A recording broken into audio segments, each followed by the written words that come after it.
संस्थेने आमचा नेमका आम्हाला हेरलं. म्हणजे खरंच मी आता भाषण करतानाही सांगितलं की खरंच या पुरस्काराचे आम्ही हकदार आहोत का, एवढं काम खरंच आम्ही केलंय का. कारण यापेक्षाही मोठमोठी कामं केलेली अशी उत्तुंग व्यक्तिमत्व आपल्या समाजामध्ये आहेत. पण त्या संस्थेला वाटलं की आपलंही काम त्या जाणीव पुरस्कार प्रदान करण्यापर्यंतचं आहे आणि त्यांनी त्या पुरस्कारासाठी आपली निवड केली. मी पुन्हा एकदा आपल्या जामनेरकर वासियांना तो पुरस्कार प्रदान करतो, कारण त्यांचाच तो पुरस्कार आहे.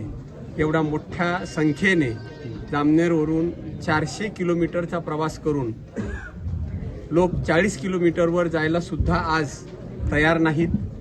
आज लग्नतीत होती फार दांडगी आणि तरीही घरातला कार्यक्रम समजून प्रत्येकच स्नेही जो असेल माझ्यावर प्रेम करणारा, आमच्यावर प्रेम करणारा, तो आज इथपर्यंत पोहोचलेला आहे. मी कायमस्वरूपी या लोकांच्या ऋणात राहू इच्छितो. हा पुरस्कार हा पुन्हा एकदा सांगतो की आपल्या सर्वच जामनेरकर जेवढेही आहेत त्यांना हा समर्पित आहे. दादा, आपण सांगितलं की तुम्हाला राजकीय वारसा नाही तरी एवढ्या उंच शिखरावर आपण पोहोचलात. नेमकं यामागे काय तथ्य होतं किंवा काय भावना आहे? नाही, राजकीय वारसा मला नाहीये, पण सांगतो की तसाच राजकीय वारसा आपल्या गिरीश भाऊंना पण नाही.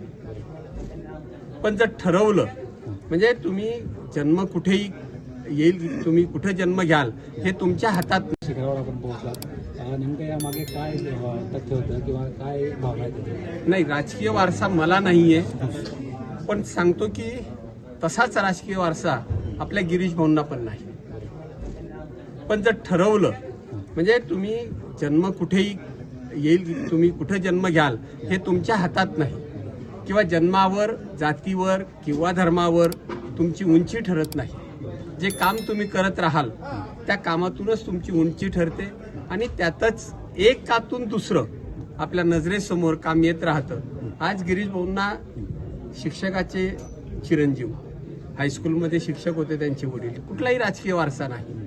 पण आज ते व्यक्तिमत्व महाराष्ट्राच्या लेव्हलला 2 नंबरचं आज ते व्यक्तिमत्व आहे.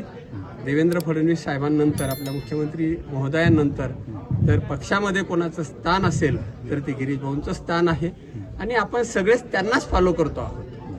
त्यांनी जे जे काय केलं, म्हणजे पहिल्या दिवसापासून गिरीश भाऊ राजकारणामध्ये सक्रिय झाल्या दिवसापासून जामनेरमध्ये मी आणि ते सोबत आहोत.